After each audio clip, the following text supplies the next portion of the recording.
ये मुसलमानों के संवैधानिक अधिकारों का हनन किया जा रहा है। बोर्ड अनियंत्रित संस्था है, उसका वो असंवैधानिक संस्था है। ये वक्फ संशोधन बिल मुसलमानों को मंजूर नहीं है। वैसे तो वक्फ संशोधन बिल बोर्ड के अधिकार और इस्लामिक मकसद से दान की गई जमीनों के प्रबंधन से संबंधित है, लेकिन बिल के समर्थन और विरोध में उठते बयानों के बवंडर ने पूरे मामले को मजहब की सीमाओं के अंदर ला दिया है, या ये कहिए हिंदू मुसलमान का मुद्दा बना दिया है। यहाँ तक विरोध के स्वर अभी से ही न्यायपालिका की गुहार लगाने लगे हैं। ये बिल लोकसभा से पास हो जाता है तो राज्यसभा का भी मरहला बाकी है, और अगर राज्यसभा से भी पास हो जाता है तो सुप्रीम कोर्ट के दरवाजे हम लोगों के लिए खुले हुए हैं। ये अनकॉन्स्टिट्यूशनल है, ये टोटली अनएक्सेप्टेबल है, नाकाबिल कबूल है कि हम इसको पूरी ताकत से रिजेक्ट करते हैं। All India Muslim personal law board और जमीयत उलेमाए हिंद समेत तमाम मुस्लिम संगठनों ने वक्फ संशोधन विधेयक के खिलाफ मोर्चा खोल दिया है।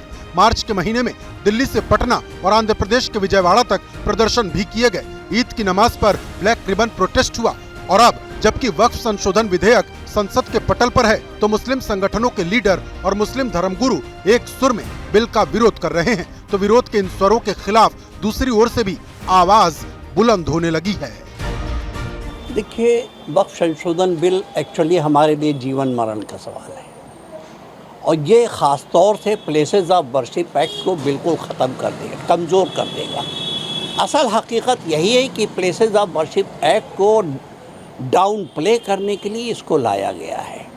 कि कितने घपले घोटाले, कितनी वहाँ पर अनियमितताएं अव्यवस्थाएं दिखाई दी हैं, और विशेषकर अनेक मुस्लिम विद्वानों ने भी उसका विरोध किया है। विशेषकर मौलाना कोको मुस्तबा ने, उमर इलियासी जैसे बड़े उलेमा और विद्वानों ने, जो इमाम एसोसिएशन के चीफ हैं आदरणीय उमर इलियासी साहब, उन्होंने विरोध किया। बहुत लोग हैं जो इसके विरोध में खड़े हैं कि भाई इसका कोई आधार नहीं है, कहीं कोई कानूनी आधार नहीं मिलता है। यानी वक्फ संशोधन विधेयक पर दोनों पक्षों की अपनी अपनी दलील है।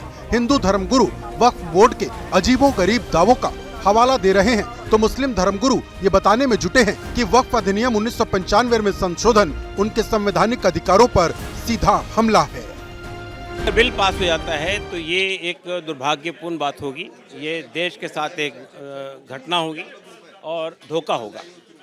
लेकिन बहरहाल हमारे सामने रास्ते बंद नहीं हुए हैं, अभी तो रास्ते खुले हुए हैं। हम पब्लिक के दरमियान जाएंगे, हम देशव्यापी अभियान छेड़ेंगे इस बिल के खिलाफ, लोगों को बताएंगे किस तरह नाइंसाफी की गई है। वक्फ बोर्ड को हटाना जरूरी हो गया सनातन धर्म की रक्षा के लिए। सब कुछ जरूरी है। आप परिणाम देखिएगा, हम ज्ञानवापी भी लेंगे, मथुरा भी लेंगे, सब कुछ होगा।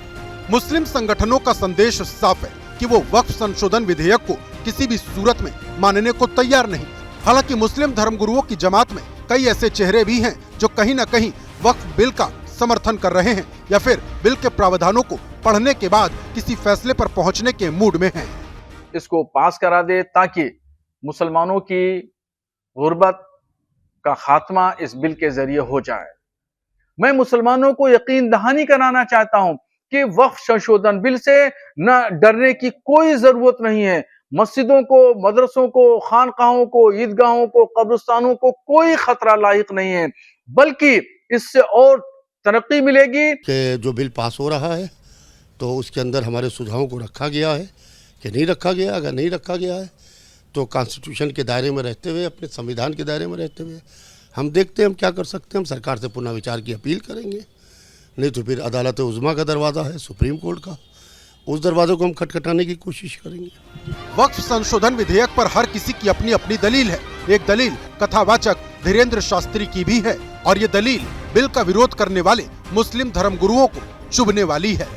जहां बरसात नहीं होती है वहां की फसलें खराब हो जाती हैं, जहां सनातन के संस्कार नहीं होते हैं वहां की नस्लें खराब हो जाती हैं। फिलहाल वक्फ संशोधन विधेयक को अभी राज्यसभा में पेश किया जाना बाकी है, जहां पास होने के बाद ही विधेयक को मंजूरी के लिए राष्ट्रपति के पास भेजा जाएगा, और राष्ट्रपति की मंजूरी मिलने के बाद संशोधन विधेयक वक्फ एक्ट 1995 की जगह लेगा।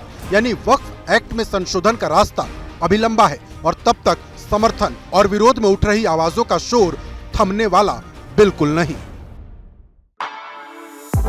For exclusive and insightful videos, subscribe to our new channel ABP Live Premium. For exclusive and insightful videos, subscribe to our new channel ABP Live Premium.